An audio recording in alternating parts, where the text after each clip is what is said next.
জ্ঞানের দীপ্ত আলো জ্বালাতে ডায়মন্ড হারবারে স্বরবর্ণের ব্যবস্থাপনায় পকেট মানির অর্থ বাঁচিয়ে নিজ খরচে শিশু শিক্ষায় পাঠ্যক্রম বিতরণ করলেন বেশ কয়েকজন কলেজ পড়ুয়া মেয়েরা। উপস্থিত ডায়মন্ড হারবার অ্যাডিশনাল এসপি মিথুন কুমার দে। শিক্ষা থাকুক প্রতিটি ঘরে, শিক্ষাদানে নারীরাই পারে। সদিচ্ছা আর সততাই যে আসল মূলধন। আর্থিক সহায়তা ছাড়াই টিফিন এবং পকেট মানির অর্থই সঞ্চয় যাদের মূল সন্ধান। আজ সেই নারীরাই সামাজিক কল্যাণে, শিশু শিক্ষার প্রকৃত বার্তাবাহক।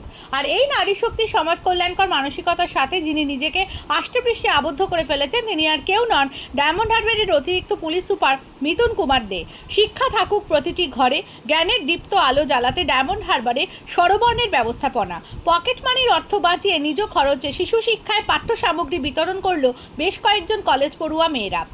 শিশুদের হাতে school bag, tiffin box, pen, pencil সহ পেন্সিল বক্স। ডায়মন্ড হারবার মুক্তাঙ্গনে প্রায় 50 জন ছোট ছোট শিশুর হাতে পাঠ্য সামগ্রী তুলে দেন নারী শক্তির নারীরা। এমনকি খুদে খুদে কচিকাঁচা পড়ুয়াদের হাতে ব্যক্তিগত নিজ উদ্যোগে কিছু উপহারও তুলে দেন অ্যাডিশনাল এসপি মিথুন কুমার দে। কেউ বা স্কুল, কেউ বা কলেজ, আবার কেউ বা বাড়ির গৃহবধূ। এই মহিলারাই আগামী প্রজন্মের শিক্ষার্থীদের পাশে দাঁড়ালেন। এই ছোট্ট ক্ষুদ্র প্রয়াসে মহিলাদের সাথে এই কর্মকাণ্ডে সামিল হলেন ডায়মন্ড হারবার পুলিশ জেলার অ্যাডিশনাল এসপি মিথুন কুমার দে। এদিন ডায়মন্ড হারবার মুক্তাঙ্গনে স্বরবর্ণের আমন্ত্রণে এদিন পুষ্পবৃষ্টির মধ্যে দিয়ে প্রবেশ করেন তিনি। ছোট ছোট শিশুদের হাতে চকলেট, পেন সহ কিছু উপহার তুলে দেন।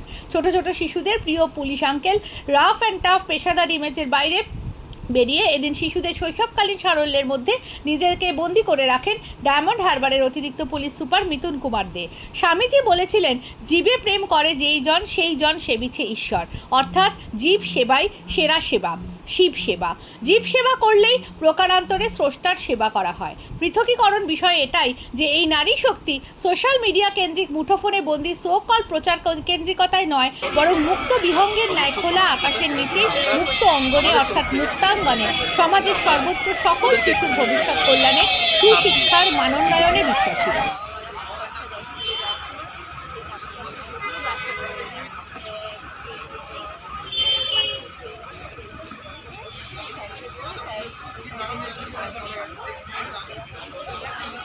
কতজন